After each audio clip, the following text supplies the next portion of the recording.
Bonjour, assalamu alaikum, shalom, good morning, guten tag. Nous sommes aujourd'hui lundi 6 janvier 2020. Nouvelle année, mais le même club de la presse avec les fidèles confrères invités et autres personnalités, personnes ressources que nous recevons dans ce studio. Et également le grand monde des auditrices et auditeurs qui co-animent avec nous à partir de 12 h. Les deux numéros n'ont pas changé, c'est le 22 21 33 74 ou bien le 22 20 19 68. Nous continuons à bénéficier de l'accompagnement technique du duo Victor Kokou Michel Tomega à la console et de Jérôme Akoucha qui s'occupe de la version numérique du club de la presse. Les invités n'ont pas changé aujourd'hui, surtout prime à la fidélité, à la ponctualité, Aliru Moru Chakala et bonne heureuse année 2020. Le micro? Un souci avec... oui? Oui, bonne heureuse année à toutes les Togolaises et tous les Togolais. Et je leur souhaite le meilleur pour cette décennie que nous venons d'entamer ensemble. Merci. Juste nous rappeler que l'année 2020 est une année bissextile, le mois de février qui comptera 29 jours. Il est également à nos côtés le digne fils de Bouffalé de la préfecture de la Binan, plutôt Uriel Enyang. Bonjour. Bonjour Innocent, bonjour au doyen Aliru Chakala. Bonjour à tous les auditeurs et auditrices de Canal FM. Nous sommes là encore pour exploiter notre intelligence naturelle. Merci beaucoup. Nous attendons un troisième confrère, mais assurons-nous qu'il soit avec nous avant de l'annoncer. Eh bien, Uriel et Aliru, je voudrais que vous vous joigniez à moi pour souhaiter joyeux anniversaire à un aîné. Il s'appelle Siméon Echiri Kikedeva Klumson Eklou. Il a travaillé à Air Afrique après les problèmes de la compagnie multinationale. Il est rentré au pays. C'est un des activistes des droits de l'homme, activiste pas dans un sens péjoratif. Eh bien, hier, 5 janvier, M. Klumson Eklou a invité ses parents et amis à une messe d'action de grâce pour ses 70 ans. Vous le connaissez bien, Aliru? Oui, je le connais très bien. Et son 10 ans, c'est une grâce. C'est une grâce. Et nous lui souhaitons le meilleur pour le restant de sa vie. Et demandons à l'Éternel de lui donner un corps de santé, un corps de bien-être et que la volonté de l'Éternel se fasse dans sa vie et dans tous ces projets qu'il viendrait à mettre en œuvre. Merci. Le deuxième auditeur qui est tout heureux aujourd'hui parce que c'est le jour de son anniversaire à l'Épiphanie dans le calendrier chrétien. Lui, c'est Epiphane Kwame Chokwe. Il est chauffeur à la COPEC Solidarité, membre du réseau FISEC Togo. Je ne sais pas si vous le connaissez, Uriel, mais c'est un cousin à moi. Je ne le connais pas, mais tant que vous évoquez le cas, ça veut dire que la personne est très chère à nous tous. On ne peut que lui souhaiter joyeux anniversaire et que Dieu l'accompagne pour le reste de ses jours. Le nom Épiphane, c'est Épiphanie. Vous connaissez très bien le sens. Nous souhaitons qu'il se manifeste aussi à la manière du Christ pour que les autres puissent bénéficier de ces bonnes actions. Merci. Nous souhaitons que la sagesse des rois mages qui sont allés offrir des présents à Christ Jésus, que ça rejaillisse sur nous aussi. Et ce matin, nous avons une heureuse surprise. Ce n'était pas un roi mage, mais il est passé à ce studio pour nous apporter un peu d'eau. Pour humidifier nos cordes vocales en ce temps d'harmattan. Lui s'appelle Chadarik Franck Nicolas. C'est un peu notre généreux donateur qui est passé nous apporter de l'eau. Merci à vous, Franck Nicolas, et merci par anticipation à toutes celles et à tous ceux qui viendront ici nous témoigner leur générosité. Et cela nous rejoint dans la pensée du jour qui dit: il ne faut pas chercher à rajouter des années à sa vie, mais plutôt essayer de rajouter de la vie à ses années. Encore une fois, il ne faut pas chercher à rajouter des années à sa vie, mais plutôt essayer de rajouter de la vie à ses années. C'est une plutôt à ces années, oui. Décidément ce matin, ma langue fourche beaucoup. C'est une pensée que nous tirons de l'œuvre de Jack Kennedy. Il ne faut pas chercher à rajouter des années à sa vie, mais plutôt essayer de rajouter de la vie à ces années. C'est ce à quoi nous allons nous essayer aujourd'hui. Eh bien, le menu du Club de la Presse va être essentiellement politique. Nous allons passer en revue les derniers épisodes du feuilleton qui va nous conduire au premier tour de l'élection du président de la République. Tchakala, vous vous rappelez le jour? Non, c'est le 22 février. Ce sera le 22 février. Oui, oui. Le premier tour de l'élection du président de la République. Alors, nous allons ouvrir le premier épisode. Si nous devons voter le 22 février, ça veut dire que nous devrons voter pour des candidats, n'est-ce pas? Absolument. Et le dépôt des candidatures a été ouvert depuis le 27 décembre. Oui.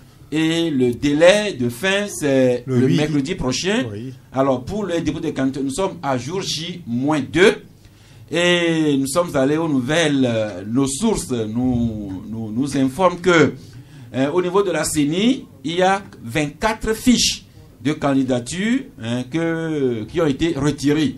Mais à 11h-5, il n'y avait encore aucun dossier de candidature formellement déposé à la CENI. Ça peut évoluer au cours de la journée, mais à 11h-5, il n'y avait encore aucun dossier que la CENI a enregistré, même si la liste des candidatures s'est encore allongée le week-end dernier. Cette fois-ci, c'est le président du parti Santé du Peuple qui s'est déclaré candidat parce qu'investi par son parti. Alirou, c'est un monsieur que vous connaissez également très bien. Oui, Docteur Kouessan. Docteur Kouessan, je le connais très bien. Il a été toujours à nos côtés ici pour animer ensemble notre émission de tous les jours. Et c'est à Palimé qu'il a été investi par son parti comme porte-étendard en vue de la prochaine joute électorale. Donc, une autre candidature qui vient d'être formellement annoncée, déclarée. Et on attend de voir si il irait au bout de sa logique, lui et ses militants, ou bien lui aussi, il va en cours de route s'arrêter comme on est en train de constater dans certains états-majors. Donc, en fait, au Togo, les gens attendent les derniers instants pour se conformer à certaines exigences. Donc, ne soyez pas du tout surpris que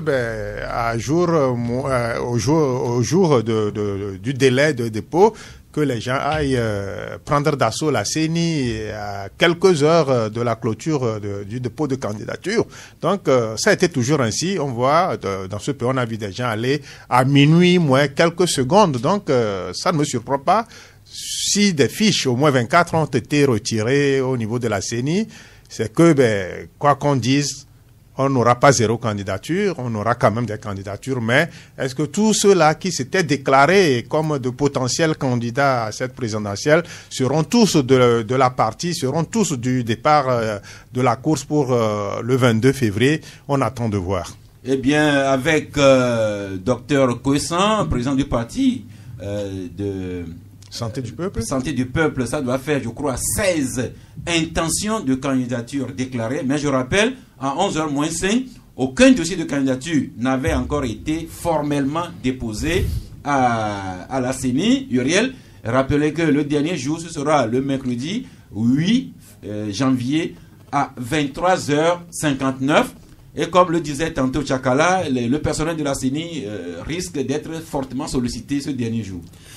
Non, je pense que le travail préalable a été déjà fait. La CENI ne sera pas débordée par le travail parce que les états-majors des partis politiques ou regroupements de partis ou des partis indépendants, il faut lire avec un œil très coincé la personne choisie. C'est pas aussi aisé que nous le pensons. Il faut prendre le temps. Même à la dernière minute, on peut changer le candidat. Donc, les intentions qui ont été annoncées peuvent être modifiées. Ce n'est pas un retard, même au club de la presse. C'est 11h, mais les gens arrivent à 11h15, 11h20, 11h30, voire même midi. Donc, ce n'est pas encore un retard. Nous avons 48 heures devant nous. Ils vont se préparer, ils vont choisir les personnes qu'il faut. Moi, ce qui m'a marqué personnellement, c'est que à l'annonce de la caution de 20 millions, moi, je pensais que les gens vont désister. Si jusqu'ici, on a ce grand nombre, ça veut dire que... Non, là, le grand nombre, là, c'est les intentions annoncées. Oui, les intentions. On va voir la confirmation quand les concernés iront déposer leur... Oui, les intentions, c'est vrai que ce sont les intentions. Vous savez, les gens ne vont pas se mettre en minorité jusqu'à ce niveau. Ils ont annoncé il y aura des candidatures. Il y aura beaucoup de candidatures, ils vont déposer. Et c'est sur le terrain que nous verrons ce qui va se passer. La CENI n'a qu'à se préparer. S'il faut un nombre additionnel, s'il faut faire recours aux gens pour venir rapidement parcourir le dossier des candidatures, au dernier jour, ils n'ont qu'à se préparer pour le faire. Étant donné que tout le travail, même au niveau de la médecine, les personnes ont été choisies pour expertiser la santé des candidats. Tout a été fait, donc ils n'ont qu'à se préparer. Ce qu'il faut, ce qui vaudra la peine de rejeter, on va rejeter. Ce qui a retenu, on va retenir. Et on suivra leur campagne sur le terrain, on va analyser leur projet de société, et on choisira ce qui a choisi, laisser tomber ce qui a tombé. Merci Didier Assogba, bonjour. Bonjour bonjour aux auditrices, auditeurs de Canal FM. Bonjour au doyen Alirou Tchakala. Bonne année à mon aîné Uriel Enyang, et j'ai bien compris le pic qu'il a envoyé. Bonne année à tout le monde. Merci. Eh bien, nous en sommes à éplucher, à parler de la période de dépôt des candidatures. Nous rappelions que auprès de la CENI, nous apprenons que 24 fiches ont été retirées, mais 11h05 avant que nous entrions en studio, aucun dossier n'a été formellement déposé. Même si la liste des candidatures, intention du moins, ça a été allongée avec Dr Kouessan, du président Santé du Peuple. Et comme Uriel le disait tantôt, les candidats devront joindre à leur dossier un certificat médical. Et pour cela, la Cour constitutionnelle a reçu le serment des 3 médecins assermentés. Ils sont professeur Dagnan, qui est biologiste, professeur Piché, lui il est dermatologue, et le professeur Baragou est cardiologue. Voilà les 3 médecins qui devront examiner les candidats, leur fournir un certificat médical qui devront joindre à la CENI. Évidemment, oui, mais tout ça, ça reste des formalités. Ça reste des formalités. Moi, personnellement, je me suis posé beaucoup de questions sur cette procédure-là au niveau de notre continent africain. Quand on voit que juste après l'élection présidentielle, la plupart de nos chefs d'État tombent malades. L'exemple le plus récent reste celui du Gabon. Et nous n'oublions pas, près de chez nous ici, le Nigeria, où le chef de l'État a fait plusieurs séjours à Londres pour raison de santé, alors que bien même avant d'être élu chef d'État, il a dû passer par cette case-là de certificat médical, ausculté par des médecins assermentés qui ont dit que tout allait bien. Récemment, le chef de l'État ghanéen également, on a suivi l'épisode également qu'il y a eu avec lui. Et donc, pour moi, ça reste juste des formalités, juste pour se conformer, autant pour moi, à des normes au niveau mondial. Mais quand on parle de la santé, la santé n'est pas détenue par les médecins ni par l'individu lui-même. C'est le créateur qui pourvoit à la santé. Tout ça reste juste des procédures. Prions plutôt pour que celui ou celle, pourquoi pas, qui sera élu chef d'État du Togo après l'élection présidentielle de 2020, garde une santé de fer et que le créateur puisse le garder, à pouvoir bien gérer le pays, à pouvoir supporter toute la pression et tout le travail qu'il y a, et ce travail-là qui use également, et pour qu'après, il comprenne également qu'il doit vivre pour sa famille et pour ses enfants, et qu'il se résout à un moment donné, à laisser continuer. À propos de maladies, un auditeur voudrait savoir quelles sont les maladies pour lesquelles on peut être recalé comme candidat à l'élection présidentielle. Si un AVC n'a pas empêché les gens de continuer à gérer le pays. Avant d'être candidat. Non, il n'y a rien qui est dit dans la Constitution. C'est les médecins. Ce sont les médecins. Et puis, question de santé, c'est d'abord question de confidence. Et les médecins sont liés par le secret professionnel. Ils l'ont encore réitéré en prêtant serment. Ils garderont leur secret. Alors, nous, on ne saura pas les maladies dont seraient porteurs les candidats. Mais l'essentiel, comme le dit Didier Assogba, que ce soit des hommes et des femmes bien portants qui postulent à la présidence de la République. Tchakala? Non, malheureusement, en Afrique, ce pas des gens bien portants qui ont le quitus de se représenter.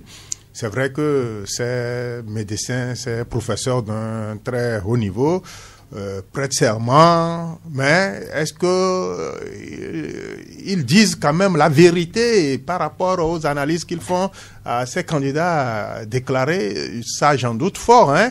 J'en doute fort. Je crois que il faut quand même ils exercent une certaine violence sur certaines analyses au point de cacher certaines choses à la masse. Donc moi je doute quand même de la bonne foi de ces gens-là. C'est vraiment prêter serment qu'on va faire ci, qu'on va faire ça, qu'on va dire rien que la vérité sur l'état de santé des candidats. Mais est-ce qu'au finish ces gens-là ont le courage de le faire? Je doute fort. C'est des formalités. Non, mais des gens qu'on certifie être bien portants, mais après les élections, après le scrutin, on les voit après même la campagne, on les voit se transporter dans certains grands centres de santé en Occident. Donc ça veut dire que quelque part en amont, mais ça n'a pas été chose, ça n'a pas été clean. Maintenant, le médical, accordons le bénéfice du doute aux médecins. Qu'ils vont s'assurer que nous pouvons être rassurés qu'ils nous certifieront les dossiers de personnes assez bien portantes. Maintenant, je voudrais qu'on évolue sur les candidatures.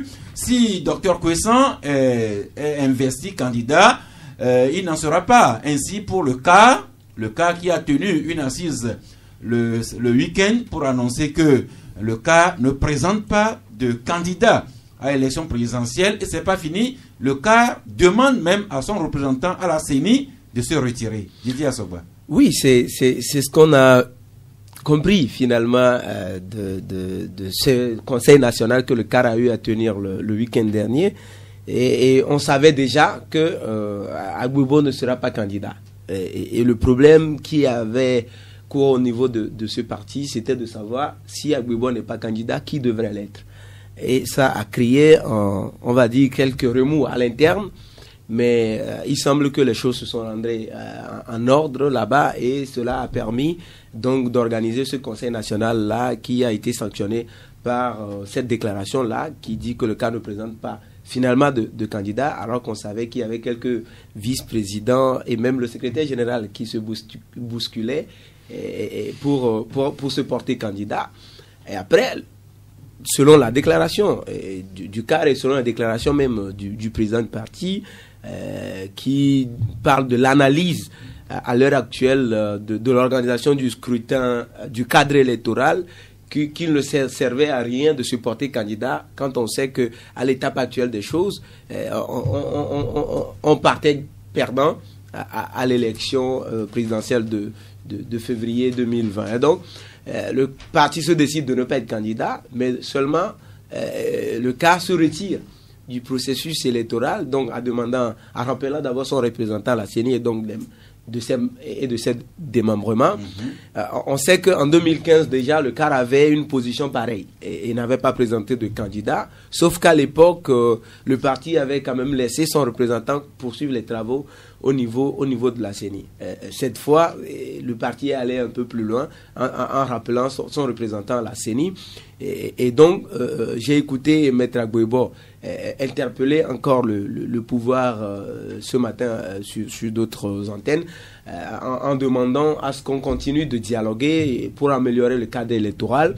Est-ce que cet appel-là sera entendu? Est-ce que le cas bien, mais le cas qui dit que c'est pas un boycott, mais une sorte de suspension, voilà. Et comme le cas dit que si des négociations s'initiaient dans le sens de l'amélioration du processus, il pourrait éventuellement revenir dans la course. Et pour le moment, le cas dit qu'il n'y a plus d'enjeu, c'est pourquoi il ne se présente pas.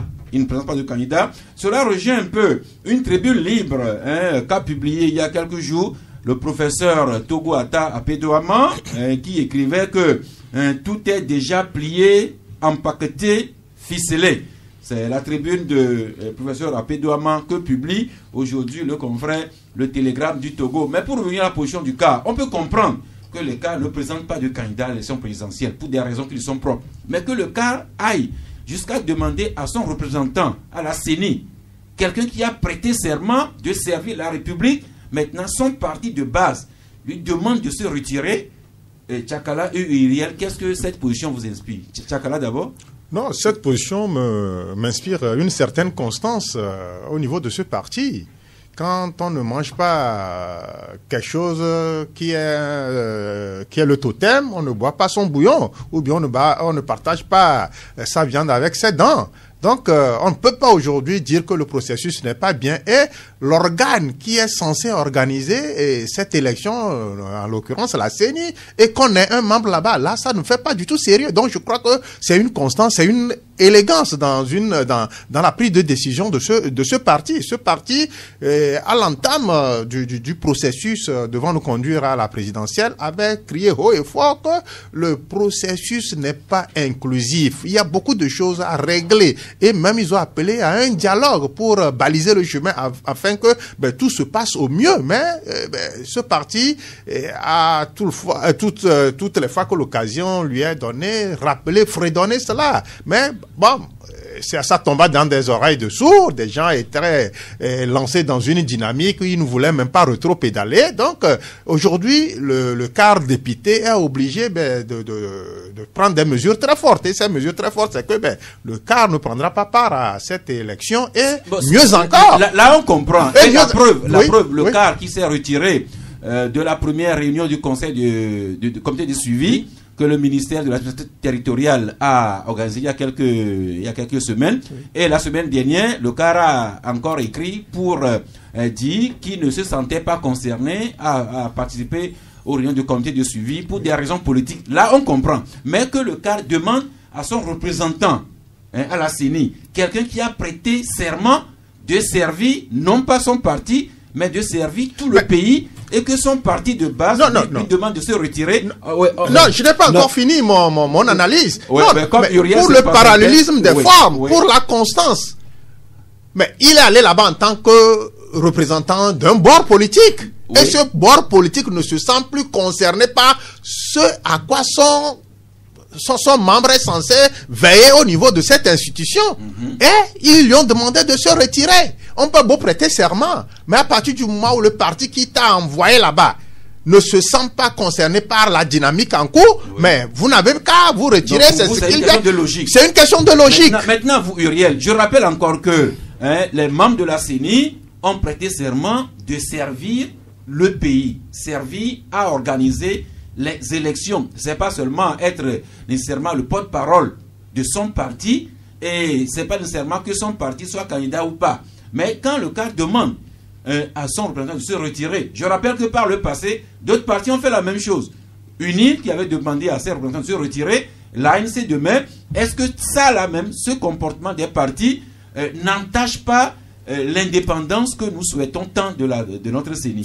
Non, moi, écoutez, est-ce que le CAR, Maître Yahvé Agboibo, a évoqué des raisons claires pour lesquelles il suspend sa participation à l'élection du 22 février. Ils ont fait des déclarations, et Agboibo même, il s'est exprimé. Vous allez le suivre même dans le journal ce canal est fait bientôt à 13h. Vous savez, en matière de parti politique, c'est une question de discipline. Si vous ne savez pas faire, c'est vous qui allez vous-même mettre votre parti en branle. On a accepté que notre élément aille servir à la CENI. On a accepté aussi participer à l'élection à mi-chemin. On évoque des raisons. Pensez, ce n'est pas... Tout ne peut pas être acquis, mais il faut aller travailler sur le terrain pour convaincre l'électorat à la base. On ne peut pas attendre à l'heure actuelle. Je ne suis pas sûr que si le CAR réclame encore des pourparlers, des échanges avec le parti au pouvoir et avec tous les autres partis politiques, je ne suis pas sûr qu'il obtiendra. Avant ces temps-ci, nous ne sommes qu'à la période du dépôt des candidatures.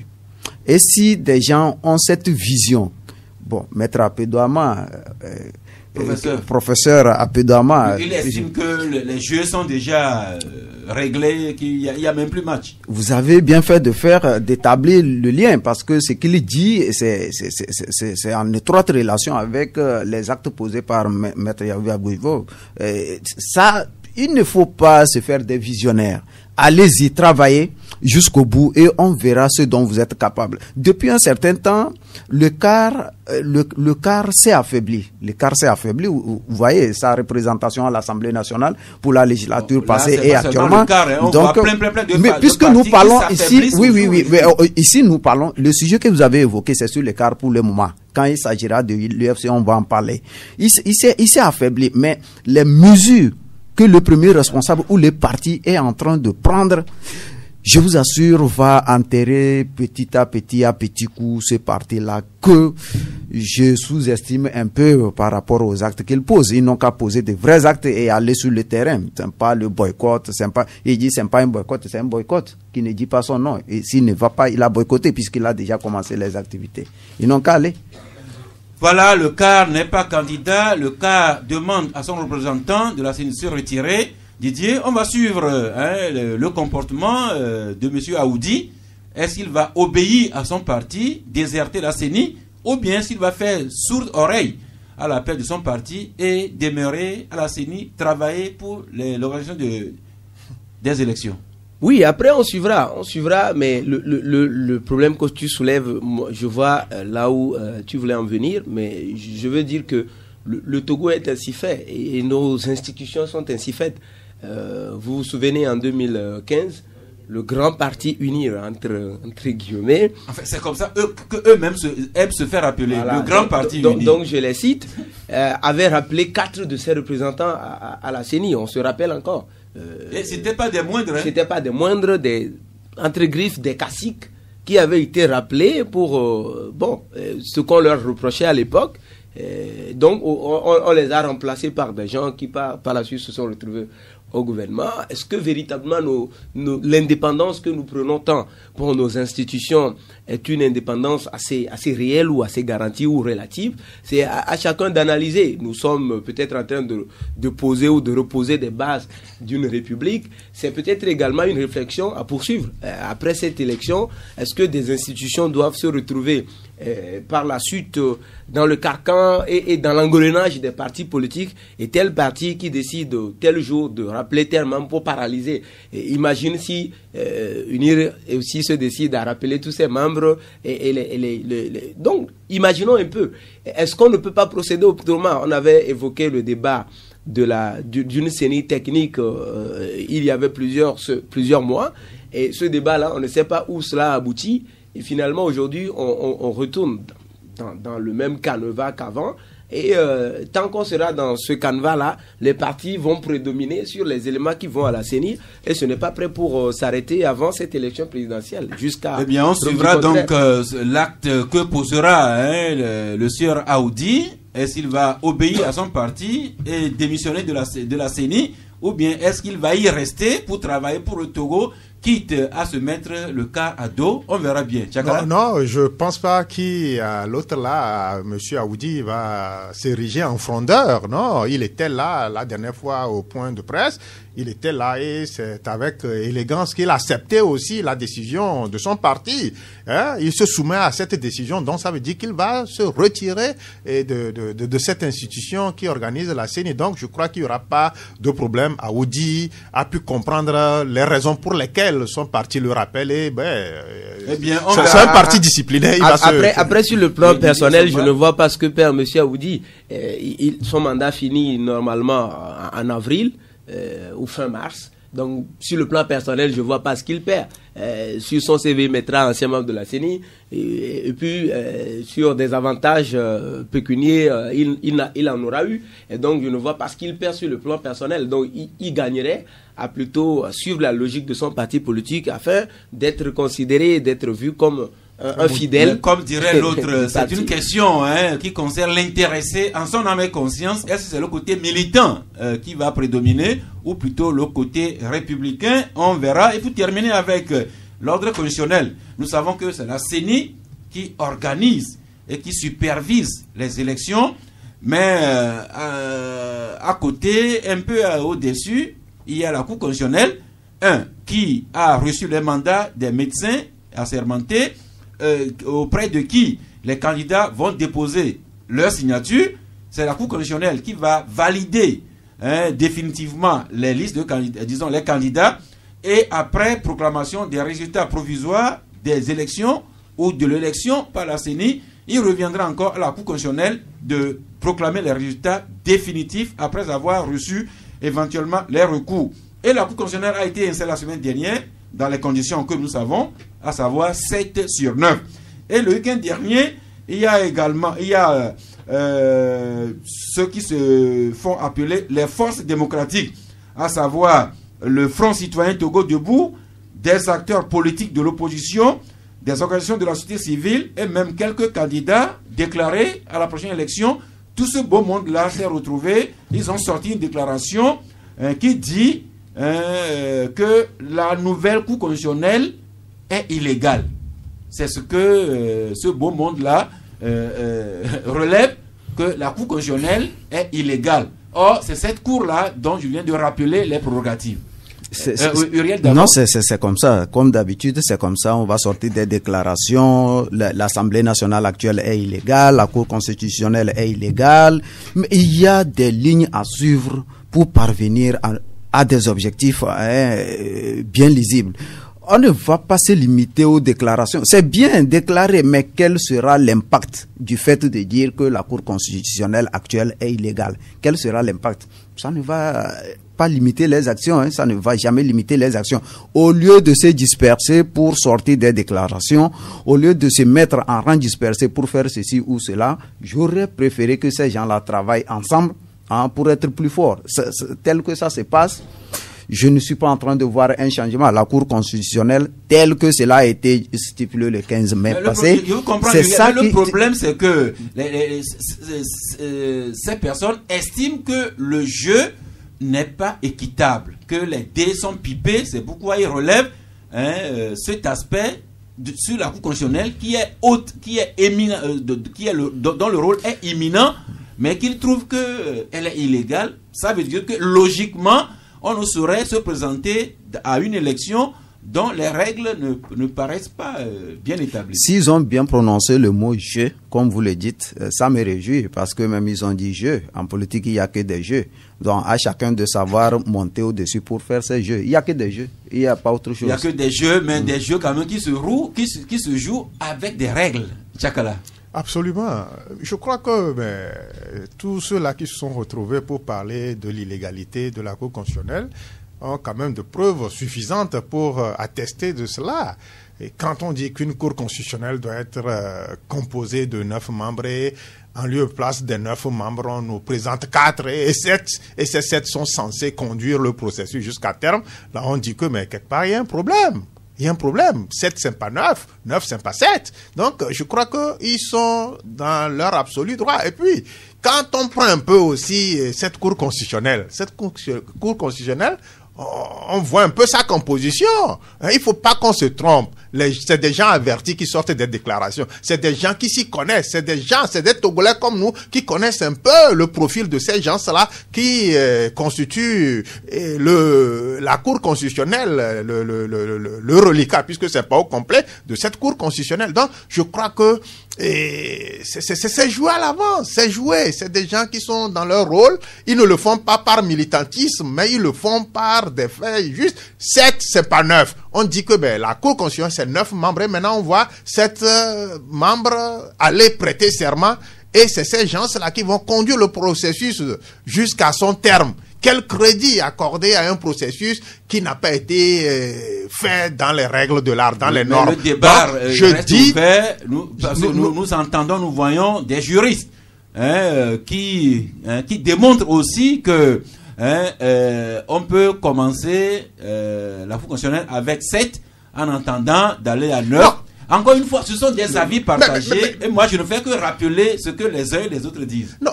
Malheureusement, ces gens-là qui sont censés apporter une certaine lumière pour que nous fassions de bonnes idées sur des situations qui naissent, c'est ces gens-là qui viennent quand même alourdir un peu plus l'atmosphère. C'est des gens qui prêchent pour des chapelles qu'on connaît. Ils peuvent pas aujourd'hui. Nous les connaissons. C'est pas neuf. Pourquoi au niveau de la Constitution, on devrait peut-être au niveau de notre loi fondamentale le mettre noir sur blanc que c'est comme ça. À partir du moment où ce n'est pas mis, qu'on a dit que la composition devait être de 9, quand c'est 7, c'est pas les 9 qui ont été retenus et que 2 se sont absentés. On va dire que le quorum est atteint, que nous allons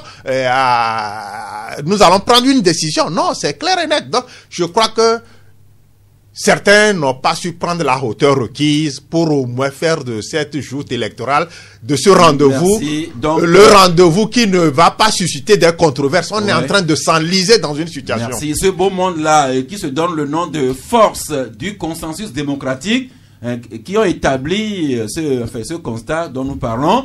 J'ai une dépêche. Ils viennent même de saisir le président de la République sur le caractère anticonstitutionnel de la nouvelle Cour constitutionnelle. Donc c'est la dernière dépêche que nous avons.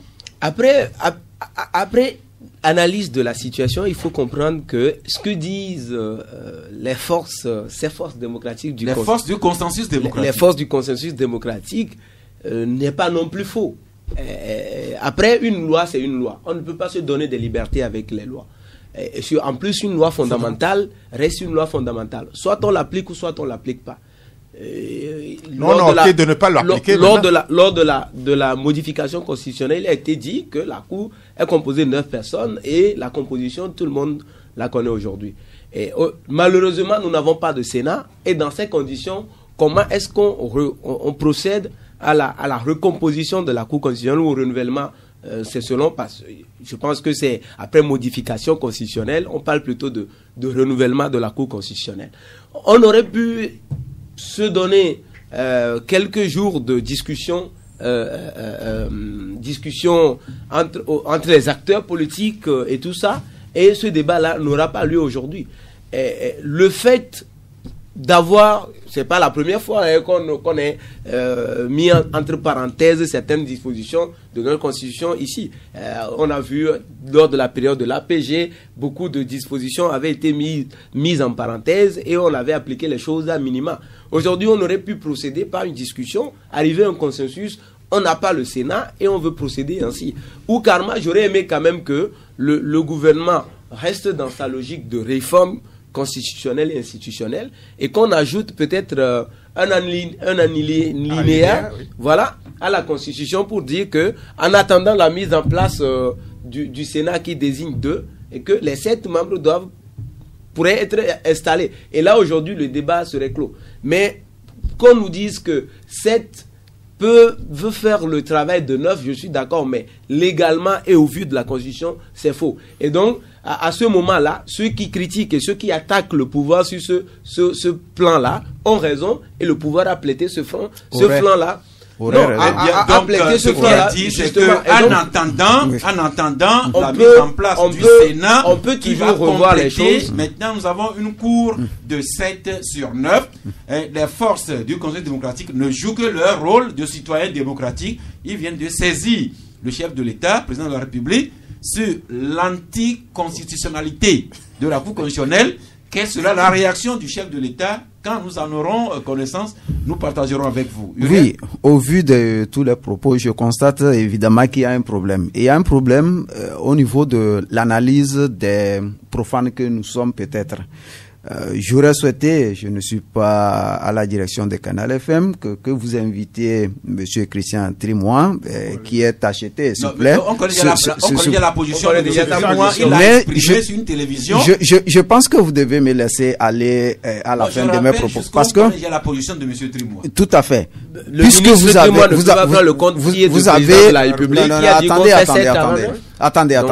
attendez. Suivez-moi quand vous parlez, je vous ai suivi avec intérêt.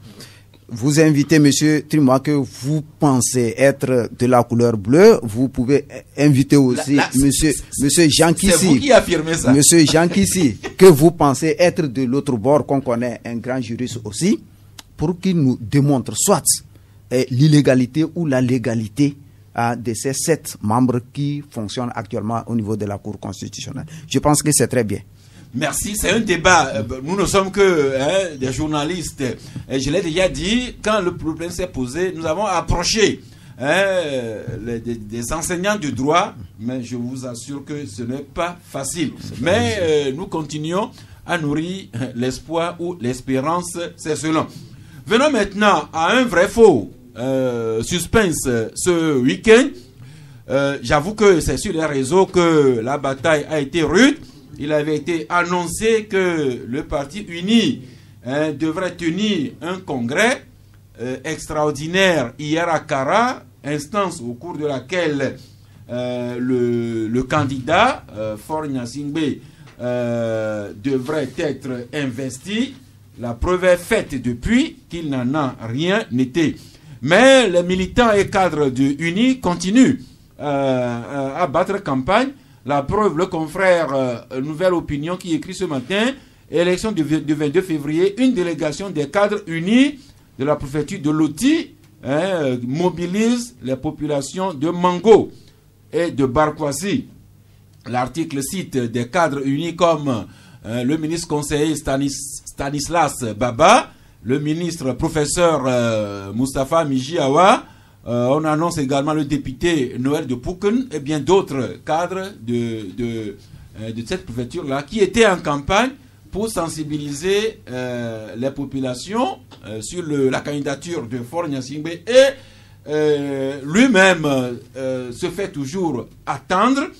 Voilà ce feuilleton qui a inspiré plein de commentaires et de dépêches. Didier Assogba, vous en savez quelque chose? Oui, évidemment. Hier, c'était vraiment pénible de suivre les informations à ce sujet-là. Et quand on sait que au niveau ou à la direction du Parti Unir, il n'y avait pas de congrès ou de convention ou de réunion officielle de prévue à Kara, et vous voyez quelques cadres du parti dire qu'il y a ceci ici, tel là-bas, investiture par là. On a cherché à comprendre et en fin d'après-midi, nous avons réussi à avoir quelques informations qui nous assuraient que M. Faure Gnassingbé était tranquillement à Lomé. Il devrait un temps se rendre à Kara pour accueillir son homologue burkinabé Roch Christian Kaboré qui devrait faire une visite, mais la visite avait été donc annulée à un moment donné. Donc il n'était pas à Kara, sa délégation qui était a repris la direction de Lomé, et après dans l'après-midi, les informations se voulaient insistantes de ce que il y avait une convention d'investiture. On a cherché à comprendre et après il n'y a absolument rien eu. C'était une investiture imaginaire.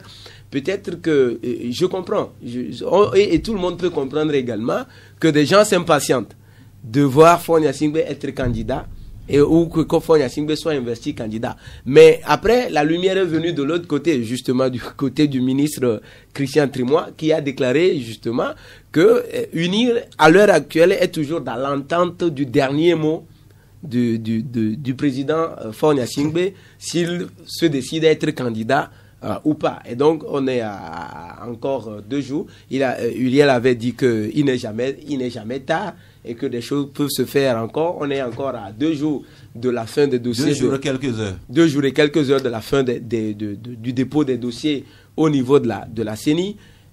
UNIR attend, le grand parti UNIR attend la grande décision et le grand dernier mot de Faure Gnassingbé, s'il est candidat ou pas. Et donc, on attend de voir et on va suivre de près ce qui va se passer. Juste qu'il n'y a pas eu d'investiture le week-end, il n'y avait pas eu de convention d'investiture non plus. C'était juste, on va dire, des infox. Un force peut-être, mais il y a quand même un fond de quelque chose. La preuve, Didier disait que il avait été prévu que le chef de l'État se déplaça à Kara pour recevoir son homologue Christian Kaboré du Burkina. Nous avons appris aussi qu'à son agenda figurait une rencontre avec les chefs traditionnels et les élus municipaux de la région de la Kara. Mais il est avéré que finalement, il n'a pas pu aller à Kara pour l'une ou l'autre intention. Mais le débat reste, disons, le débat, pour ne pas dire le mystère, demeure autour de sa candidature. Et c'est ce que Liberté écrit à sa manchette à 48 heures du deadline du dépôt des candidatures.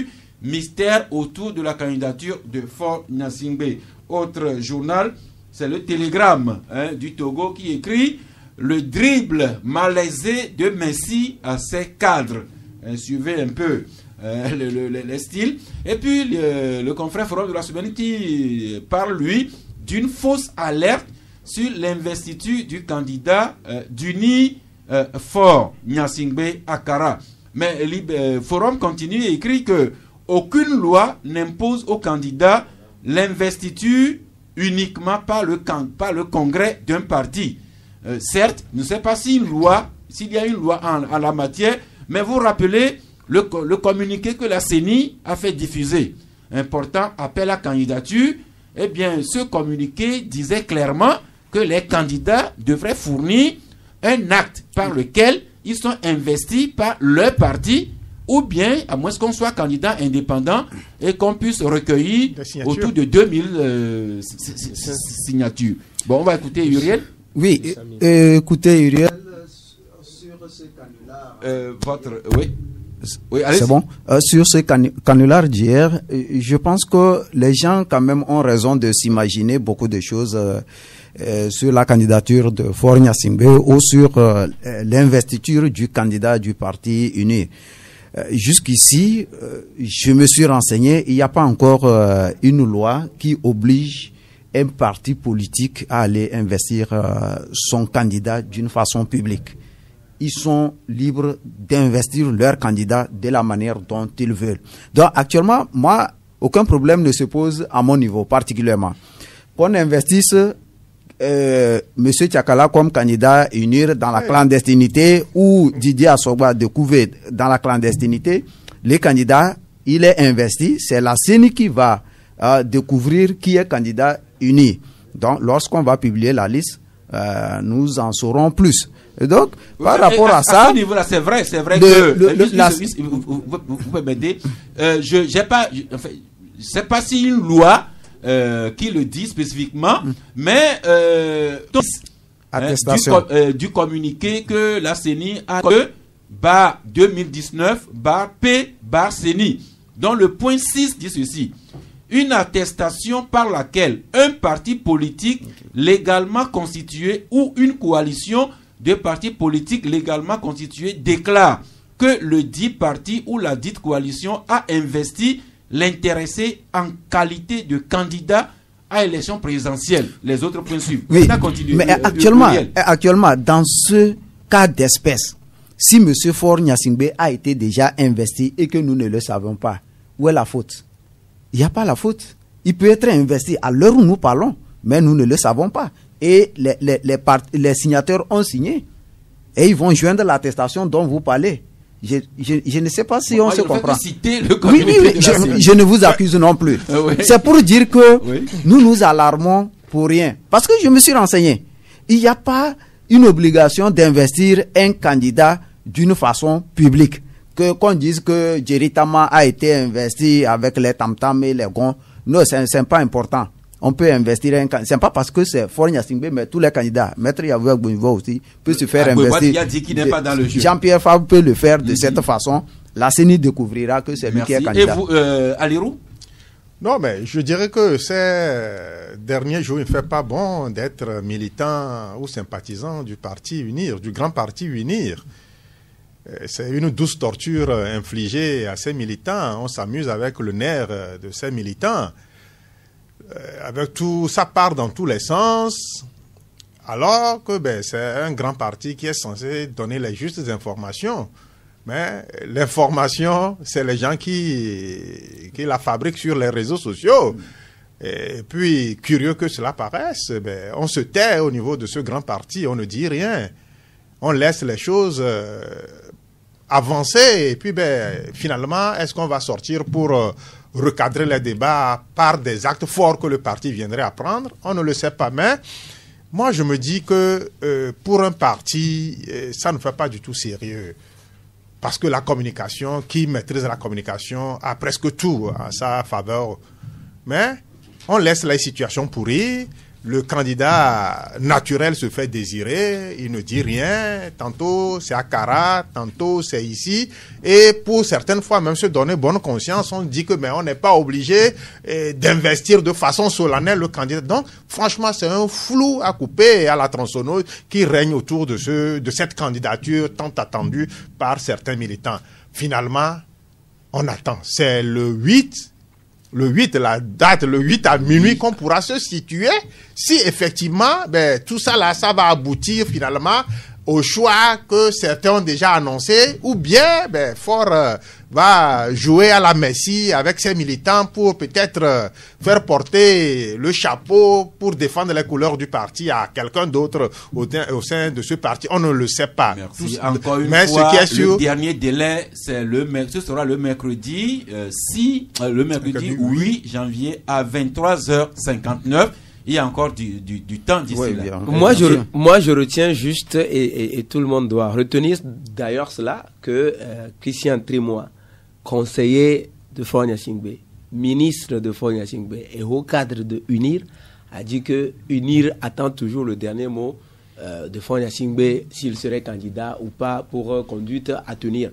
Et donc d'ici là, on attend. S'il sera investi de façon pompeuse, on verra. S'il n'est pas investi, et là, c'est peut-être là que Uriel a raison. UNIR peut faire une attestation.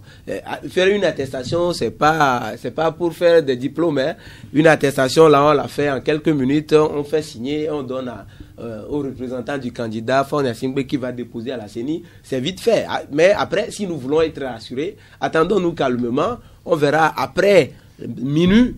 Le 8 janvier, on verra. Non, le secrétaire ceux qui ont déposé leur candidature pour être candidat à l'élection présidentielle. On verra s'il y a le nom de M. Faure Gnassingbé ou s'il s'est fait remplacer par quelqu'un. C'est pour dire en définitive que cette psychose autour de la candidature. Non, il n'y a pas de psychose. Il y a une psychose. Non. Attendez. Pourquoi c'est sur cette candidature qu'il y a débat? Non, il y a débat parce que écoutez, il y a plus de débat ici.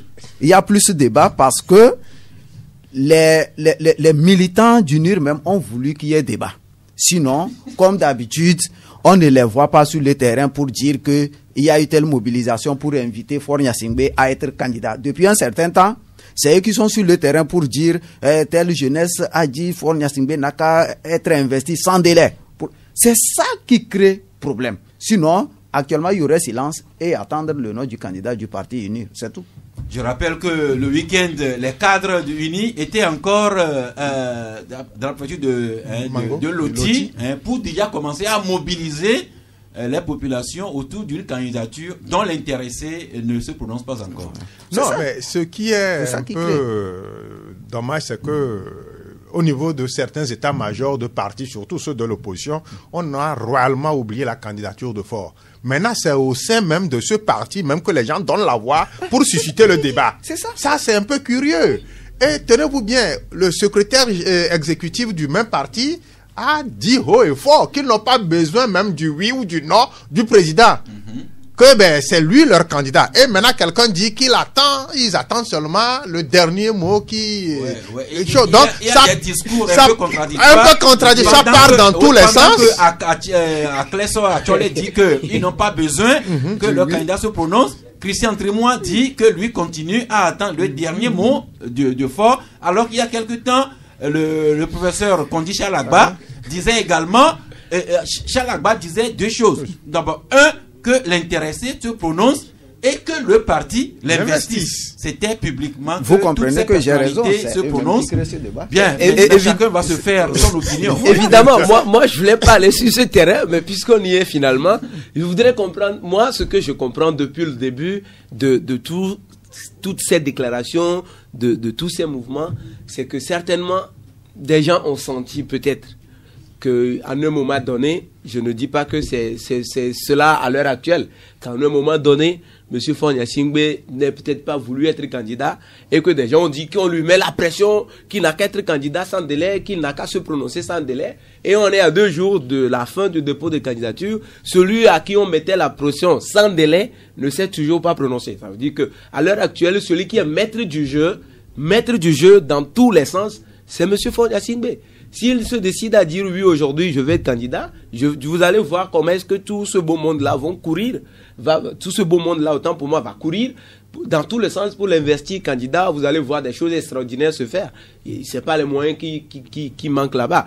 Mais aujourd'hui, il ne dit rien. Et s'il ne dit rien, jusqu'à minuit le 8 janvier, qu'est-ce que les gens vont devenir? Je ne sais pas. Merci. On va finir rapidement avec ce qu'on peut appeler le cas Agboyome.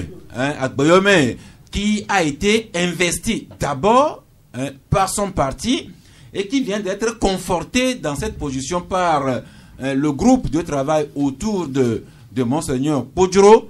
Je ne sais pas s'il faut appeler Agboyome candidat parmi tant d'autres ou bien candidat unique de l'opposition. C'est question de sens.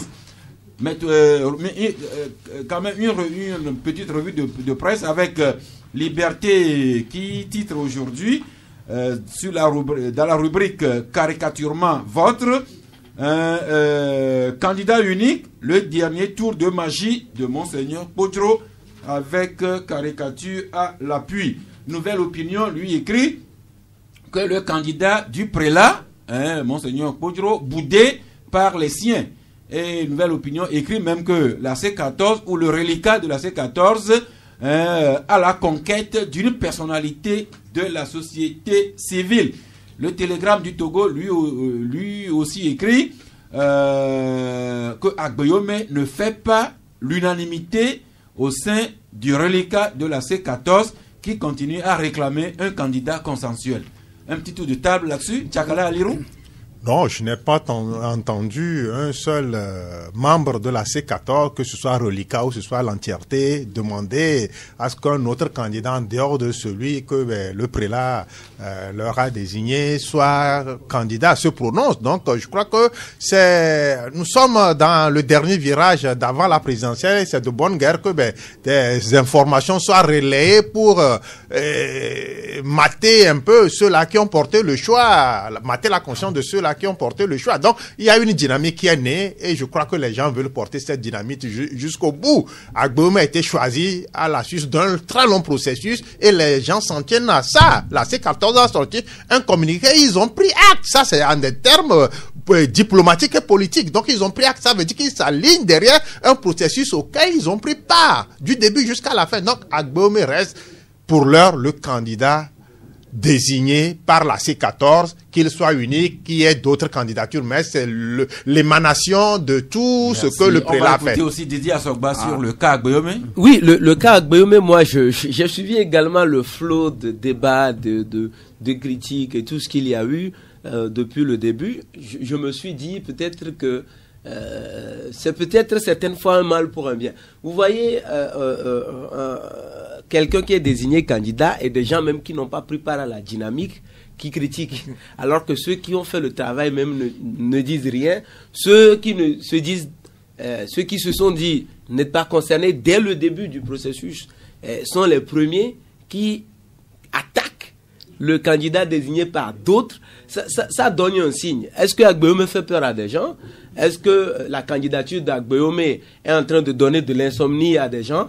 Je n'affirme rien, mais je fais juste des analyses. Vous imaginez, les gens n'ont pas pris part au processus mis en place par Monseigneur Kpodjo. Ils ont été approchés, mais les gens ont refusé catégoriquement. Mais dès qu'on a dit Monseigneur Kpodjo va déclarer son candidat unique, chacun a prêté son attention. Quand on dit à Agbeome, il a fait ceci, il est cela, il n'est pas bon, il va gâcher l'opposition, c'est l'échec assuré. Donc ça veut dire que des gens ont quand même un peu de confiance que si Kpodjo choisissait un candidat, ce candidat-là allait quand même faire quelque chose. Moi, ce que je voudrais dire, c'est que on comprend que l'ancien Premier ministre Agbeome Kpodjo a quand même une caution morale derrière sa candidature, que des gens l'apprécient ou pas. Chacun, il n'y a pas d'homme parfait sur la terre, hein, moi c'est ce que je voudrais dire.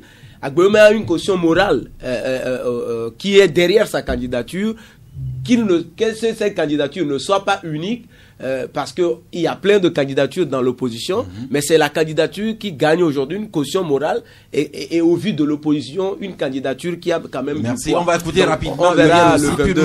Oui, par rapport à ce choix de Monseigneur Kpodjo, je pense que j'affirmerai qu'il est candidat unique de l'opposition lorsque la CENI va nous publier la liste et qui n'est pas une candidature de Jean-Pierre Fabre ou de l'un ou de l'autre. Non, Jean-Pierre Fabre est candidat.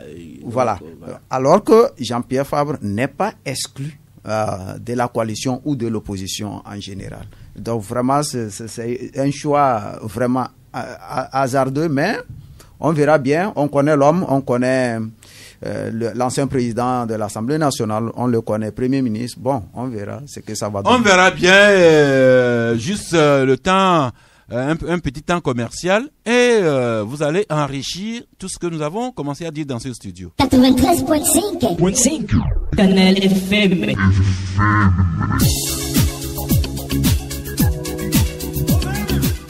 Eh bien, nous revenons ici dans ce studio juste pour nous ouvrir à vous les deux numéros 22, 21, 33, 74, le 22, 20, 19, 68.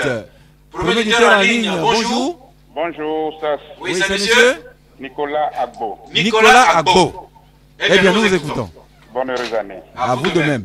Merci beaucoup. Je voudrais intervenir par rapport à la question du cas. Je crois que la décision qui a été prise au niveau du cas la dernière fois au Conseil national, c'est de ne pas présenter de candidats à l'élection présidentielle et les raisons ont été dûment évoquées. Des gens ont salué cette partie de la chose et certains pensent que la conséquence directe n'est pas la bienvenue. Nous avons pris pour thème de notre conseil le salut du Togo passe par le courage de la vérité. Lorsqu'on n'acceptera pas de dire la vérité, nous continuerons pas à aller dans l'abîme au Togo et ça n'arrangera rien. Je voudrais remercier votre invité, M. Alidou Tchakala, qui a avec minutie expliqué la situation. Le cas a fait des conférences de presse dans ce pays et a attiré l'attention des dirigeants sur la nécessité de faire des réformes nécessaires pour rendre ces élections crédibles. Le cas a écrit au président de la République pour le rencontrer, ça n'a pas été le cas. Maintenant, en Conseil national, le cas décide de ne pas participer à ces élections parce que ces élections ne donneront rien. Et le cas demande à ceux qu'il a envoyé le représenter aux structures organisationnelles des élections de se retirer et les gens trouvent que ce n'est pas normal, que c'est un truc républicain, que les gens ont prêté serment. Des présidents de la République n'ont pas prêté serment et qui ont démissionné dans ce monde. Mais il ne faut pas que c'est-à-dire que quand on ne connaît pas, il faut savoir au moins qu'on ne connaît pas. Quand on ne sait pas et on ne sait pas, on devient stupide. Ça c'est clair. La décision du cas, c'est qu'on n'ira pas aux élections. Je ne sais pas pourquoi on dit danger là, nous n'irons pas et nous allons demander à nos enfants d'y aller. Ceux qui soutiennent cette position-là doivent réfléchir sincèrement. Et pour la question de la Cour constitutionnelle, dans quel pays au monde vous avez vu une Cour constitutionnelle à l'image de la nouvelle Cour que nous avons? Mais la communauté internationale, les pays à démocratie poussée qui nous soutiennent aujourd'hui, vous en avez vu quelque part? Et je continue de dire que pour qu'on parle de l'institution, il faut que l'institution existe d'abord. Le législateur, en donnant le nombre 9 pour composer la Cour, l'a fait à dessein. Maintenant que les 9 ne sont pas là, on n'a pas la Cour. On dit qu'il y a une Cour qui existe. Quand est-ce qu'on parlera de quorum? On parlera de quorum avec les 7. Ça pose problème. Ça pose vraiment problème. Il ne faut pas que les gens fassent l'avocat du diable. Merci beaucoup. Je vous en prie, monsieur Nicolas Agbo, heureux de vous écouter, nous enrichit davantage. Nous passons la parole à monsieur Maglo. Allô, bonjour. Monsieur Maglo, bonne heureuse année. Et à vous pareillement et à tout le plateau. Oui. Je reviens sur le cas Agboyome. La candidature de monsieur Agboyome ne fait pas l'unanimité, ça il faut l'avouer, il faut reconnaître cela. Certes, monsieur Chakala venait de dire que le reliquat de la C14 a pris acte. Diplomatiquement, ça veut dire qu'ils sont d'accord pour le choix porté par Monseigneur Quadro. Mais il faut relever aussi que ce reliquat de la C14 aussi ne fait pas l'unanimité des Togolais. Cela veut dire que s'ils sont d'accord pour le choix d'Agboyome, la majorité des Togolais n'est pas d'accord. Vous connaissez Agboyome? On nous a dit que celui-là qu'on va choisir devait avoir une bonne moralité, doit être stable et doit avoir quand même une certaine... Allô? Oui, monsieur Maglo. Agboyome, à ce que je sache, ne remplit pas ces conditions pour les Togolais. Moi, j'étais dans une marche quelque part quand on a dit ça, Agboyome, les gens ont crié. J'étais moi-même prêt à débourser pour envoyer M. Apodjo, mais quand Monseigneur Apodjo, mais quand j'ai écouté le nom d'Agboyome, je suis tombé des nuits. Alors, il faut reconnaître, ne piégez pas les problèmes vont toujours rester. Tant que vous trouvez des choses, vous faites des... Encore une fois, nous ne biaisons rien, nous vous donnons seulement les informations avec nos commentaires à côté. Les vôtres sont les bienvenus. Monsieur Maglo est parti, et bien maintenant nous avons monsieur... Comme la vie. Monsieur Komandi Daveji. Oui, bonjour. Bonjour à vous, bonne heureuse année. Oui, mes vœux réciproques. Je salue les invités. Et franchement, vous m'excusez, hein. Oui. Et parmi vos collègues, il y a certains là qui défendent l'indéfendable. Mais on dit que le Komandi, nous sommes dans un débat d'idées. Dites, donnez-nous votre position. Ok. Si on dit qu'il faut avoir un quorum, il faut avoir que le nombre là existe d'abord. Et les membres de la Cour constitutionnelle ne sont pas d'accord au complet. Et on nomme 7. Et les gens disent que non, que les 7 là peuvent continuer à travailler. Nous sommes dans quel pays? Non, soyez sérieux. Non, c'est pas sérieux. Les analyses de vos collègues. Hein. Merci beaucoup. Encore une fois, M. Komandi et tous les auditeurs, c'est votre droit de ne pas être d'accord avec ce que disent mes invités, mais dites-vous que c'est pas tout le monde non plus qui sera d'accord avec votre position. Ainsi va le débat contradictoire. Mais nous continuons avec beaucoup de plaisir. Cette fois-ci, nous recevons monsieur notre ami abonné. Monsieur, bonjour. Bonne heureuse année. Également à vous. Monsieur Saffer, oui. Je vais intervenir sur 2 points. Le premier point, les gens l'ont déjà dit. Et la presse, c'est le 4e pouvoir. Mais moi, j'estime cette année, je ne veux pas écouter des choses qui vont me flatter, non. Mais dites-nous ce qui est juste. Monsieur Saffer, quand vous quittez Ségbé pour aller à Lomé, vous devez passer à droite. Pour aucune raison au monde qu'un journaliste vienne me dire que je peux passer à gauche parce que là-bas les gens ne viennent pas, je peux passer à gauche parce que c'est un peu niveau-là. Oui. Quand il y a des trous à droite, nous passons à gauche, hein, ça aussi vous le savez. Si le code te permet de passer à gauche, mais quand le code ne te permet pas de passer à gauche, de faire un mauvais dépassement, ne nous dites pas qu'on peut passer à gauche. Pourquoi je dis ça? La Cour constitutionnelle, mon gouvernement m'a toujours prouvé qu'ils sont légalistes. Et la dernière révision permet au chef de l'État de se présenter. C'est cette même révision qui dit qu'il faut être à 9. Il y a un journal qui a dit qui trompe qui. C'est-à-dire, s'il faut nommer les gens au Sénat, il faut un tiers nommé par le président de la République. 2/3 de l'Assemblée. Et on sait que les 2/3 proviennent encore du parti uni. Ça voudrait dire qu'on a une cour constitutionnelle 100% unie. Mais la loi exige que ça soit 9. Donc respectez les 9. Pour aucune raison au monde, comme journaliste vient me dire qu'on peut être à 7, à 6, à 5, que le quorum est atteint. Ça, je ne l'accepte pas. Ce n'est pas une opinion. Merci. Votre deuxième point? Deuxième point, tout le monde dit le président peut se représenter. Moi aussi, je concède, puisque la révision dit qu'il peut se représenter. Mais j'aimerais rappeler ceci. L'abus de toute chose est nuisible à la santé. Macron a dit que les atteindants qui sont compliqués, ils vont mettre des pressions pour que ça soit fait. Donc, moi, je conseille vivement notre chef de l'État de choisir un dauphin. Il va sortir par la grande porte. Que ceux qui sont là à chanter, vous élan, que c'est notre champion, notre quoi là. Je les supplie, gardez votre calme. Permettons, encourageons le chef de l'État à choisir un dauphin, puisque lui-même a dit, dans sa conscience, pour que la démocratie progresse en Afrique, il faut limiter les 2 à 3. Merci. Merci à vous, abonné. Sylvain Agbaï, bonjour. Oui, monsieur Sass, bonjour. Oui. Et bonne heureuse année. Même à vous. Oui, merci beaucoup. Moi, je voudrais aborder le dernier sujet concernant Agboyome, le choix d'Agboyome. Choix de notre ami Sylvain Agbaï qui est parti, mais il va rebondir. C'est Sylvain Agbaï qui est de retour? Allô? Oui, bonjour l'ami auditeur. Allô? Bonjour.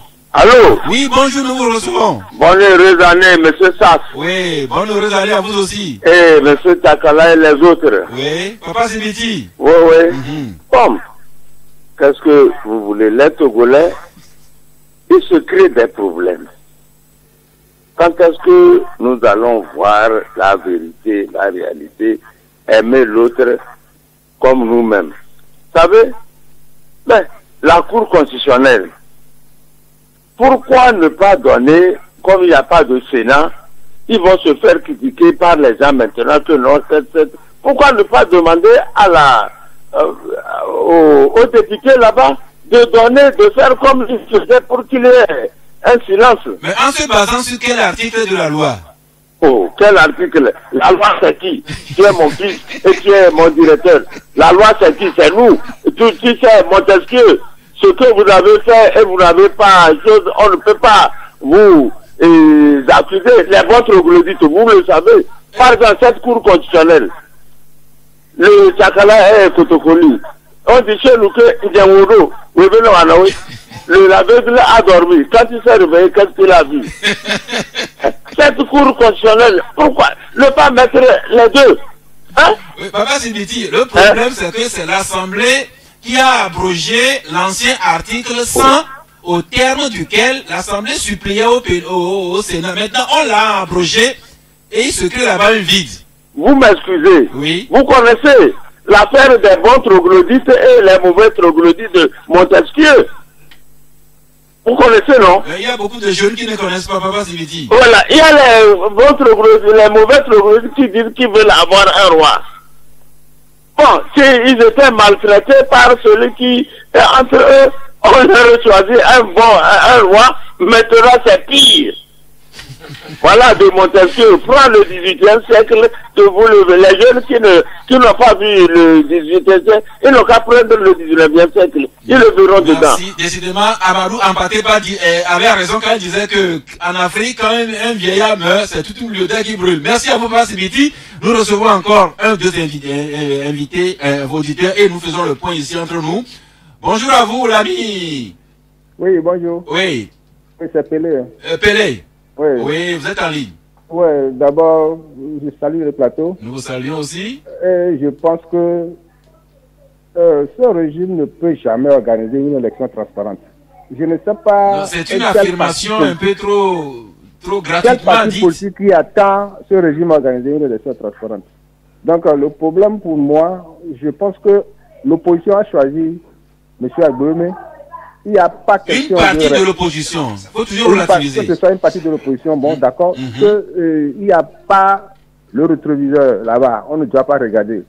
Il faut que l'opposition s'organise. Je pense que le pouvoir en place est en train de jouer sa stratégie et que je pense qu'à la dernière minute, le chef de l'État va dire ce que J+, avait dit en 2010. C'est-à-dire? Il paraît qu'il s'est tombé dans les escaliers et puis bon, il faut choisir quelqu'un d'autre. Merci, donc, merci Pelé. Nous recevons l'ami Yao Dagoué. Oui, allô, ça. Yao, bonjour à vous. Bonjour, monsieur Sass. Oui. C'est juste sur la Cour constitutionnelle. Je ne comprends pas votre souci. Hein. D'un point de vue juridique, hein, cette Cour constitutionnelle-là, vu sa composition actuelle, elle n'est pas encore constituée, ou disons elle est illégale. Tout ce qu'elle fera sera illégal. Mais la question, c'est de savoir où est-ce qu'on peut remettre en cause les décisions que cette Cour constitutionnelle va prendre. Si on trouve une réponse à ça, on saura ce que c'est. Mais juridiquement, si on ne prend même pas remettre ça en cause. Donc, c'est un débat qui est définitivement clos. Qu'ils opèrent à 7, à 6, à 5. Tant que ces décisions ne seront pas remises en cause, il faudrait qu'on accepte, c'est tout. Monsieur, ça, juridiquement, ce n'est pas un vrai problème pour des juristes. C'est terminé, quoi. Si ça reste problème pour les juristes, même pour nous, les journalistes, en tout cas, merci, vous avez été un certain nombre, vous avez intervenu sur des sujets riches et variés. Un petit temps commercial et nous revenons au studio. Les amis vont faire le point. Ah, il n'y a pas. Merci beaucoup. Eh bien, vous avez un peu plus de temps. Uriel Enyan.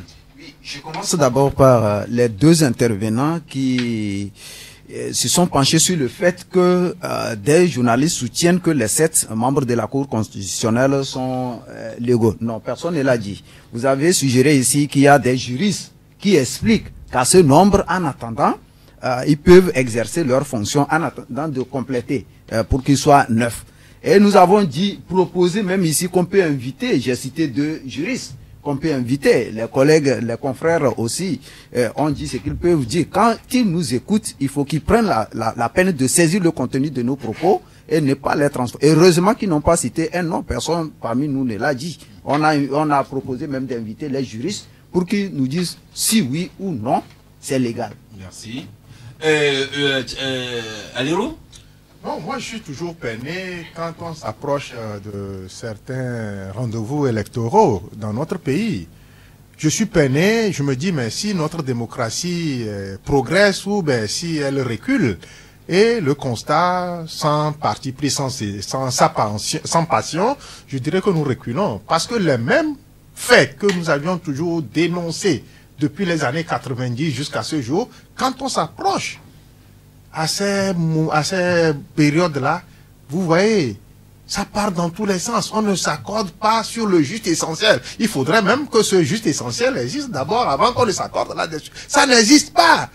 On n'a jamais donné cette primeur sur les institutions, sur les humeurs de nous qui sommes censés subir ce que ces institutions-là vont chaud. Donc, je crois que les institutions sont caporalisées. Les gens n'ont rien fait pour sortir des carcans de ces institutions. Donc, ça les comprime. Donc, je crois que les institutions même sont un problème pour ce pays, pour la bonne marche de notre démocratie.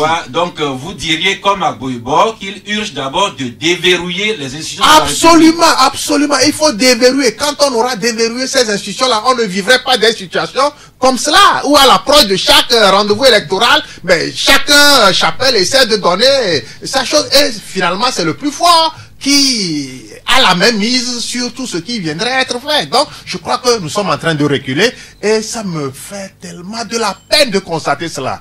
Merci. Didier Assogba. Moi, j'aimerais me prononcer. Pour revenir sur ce que les amis auditeurs ont dit. Rapidement, sur 3 sujets évoqués par les auditeurs. D'abord, sur la candidature d'Agbouémé, unique ou pas, on sait que c'est pas une candidature unique de l'opposition. C'est une candidature d'une partie de l'opposition. Et en plus, je ne vois pas pourquoi on accuse Monseigneur Podro qui ne peut pas aller choisir au-delà de la dynamique qu'il a installée. Il y a une dynamique en cours et des gens n'ont pas voulu s'inscrire dans la dynamique. Et je ne vois pas pourquoi des gens font ce procès à Monseigneur Podro de n'avoir pas choisi en dehors de sa dynamique.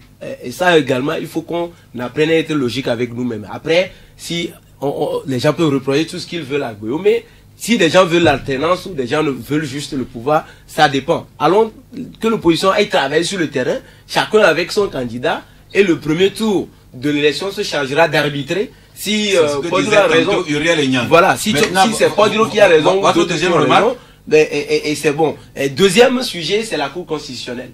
Et je veux faire cette analyse de profane et ce conseil de profane également, je veux donner au pouvoir. Je pense qu'à l'Assemblée nationale, c'est le grand parti UNIR qui domine.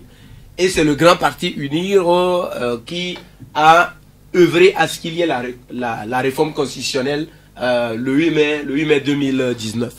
Mais je pense qu'à l'heure actuelle, à l'Assemblée nationale, ils ont tous les leviers. Pour faire clore ce débat définitivement, je pense à mon humble avis qu'on peut refaire rapidement une réforme constitutionnelle sur un des articles là, ramener l'article 155 abrogé, ou soit ajouter un alinéa au niveau de la composition de la Cour constitutionnelle pour dire qu'en attendant, les 7 peuvent continuer de travailler. Et ce débat sera clos, parce que le débat, c'est parce qu'il n'y a pas un texte qui permet de le clore. Merci de m'avoir corrigé. Moi, je parlais de l'article 100. Or, c'est plutôt l'article 155 évidemment, que les députés ont abrogé et qui nous crée tous ces problèmes maintenant. Parce qu'à l'heure actuelle, on ne peut pas mettre en place le Sénat. Parce que nous n'avons pas organisé les élections régionales, on ne peut pas mettre en place le Sénat. Et donc, pour le moment, qu'est-ce qu'on fait si on ne peut pas mettre en place le Sénat? Avec votre troisième remarque. Ma troisième remarque, je voulais parler évidemment de la candidature de Faure Gnassingbé. Je viens d'apprendre que les hauts cadres et dignitaires du parti UNIR se décident de l'investir candidat dans les heures qui viennent. On attendra de voir si Faure Gnassingbé va accepter ou pas. Merci. Je voudrais juste terminer en vous remercier, vous qui êtes physiquement à nos côtés dans ce studio, mais aussi et surtout beaucoup ceux qui nous écoutent et qui réagissent et dont les points de vue nous enrichissent. Même si ils prennent le contre-pied de ce que nous disons ici, leurs observations nous enrichissent énormément. Et terminer en disant que c'est la semaine dernière quand un ami auditeur nous invitait, nous journalistes, à beaucoup réfléchir, beaucoup plus avec notre tête qu'avec notre cœur. C'est ce que je voudrais partager avec nous tous Togolais. Quand il s'agit de questions politiques, ayons le courage de réfléchir froidement avec la tête plutôt qu'avec nos cœurs, parce que du côté cœur, c'est les sentiments, les émotions, les passions. Ça ne cadre pas toujours avec la rationalité froide qu'est la question politique. Merci. Ensemble, nous serons toujours plus forts. FORTS. Vos cartons de fin d'émission, Uriel Enyang. Si on allait en ordre, parce qu'il y a... Non, c'est moi qui choisis ici. Uriel. Ok, je n'ai pas un carton, mais je souhaite beaucoup de santé à nous tous, à tous les auditeurs et à tous les hommes politiques, que nous tous nous puissions réfléchir sur la question du pays. Merci. À vous, Tchakala Alirou Morou. Carton rouge sans au grand parti UNIR pour tout le supplice infligé aux militants et sympathisants. Vous n'êtes pas militant, donc ça ne vous concerne pas. Est-ce que je viens sortir ma carte? Non, franchement, c'est pas bien. La douce torture. Peut-être que ce sont les militants de UNI qui ont convenu de faire comme ça. Eh bien. Non, quelqu'un m'a envoyé de donner carton rouge au grand parti dont il fait partie. Parce que il n'a qu'à aller au César de son parti et brandir. Non, là-bas tout est verrouillé, on ne communique pas, on ne dit rien. Merci Didier Assangwa. Moi je n'ai pas de carton, mais je voudrais dire je vais souhaiter une bonne année à tous ceux qui nous aiment, malgré nos points de vue qui des fois ne leur plaisent pas, et également à ceux qui ne nous aiment pas, parce que ça permet également d'avancer. Je veux citer ce passage biblique en passant. Dieu a un Dieu de nos têtes et il a dressé une table devant nous en présence de nos ennemis, et c'est parce que les gens ne nous aiment pas que nous sommes forts. Merci. Nous sommes en début d'année, comme c'est la série des vœux, peut-être on va se souhaiter ceci et cela. Je rappelle la pensée du jour que nous tirons de Jack Kennedy, qui nous enseigne qu'il ne faut pas chercher à rajouter des années à sa vie, mais plutôt essayer de rajouter de la vie à ces années. Fin d'émission, bon appétit à vous tous et à nous toutes. Rendez-vous demain mardi à 11h si Dieu le veut et Dieu le voudra certainement.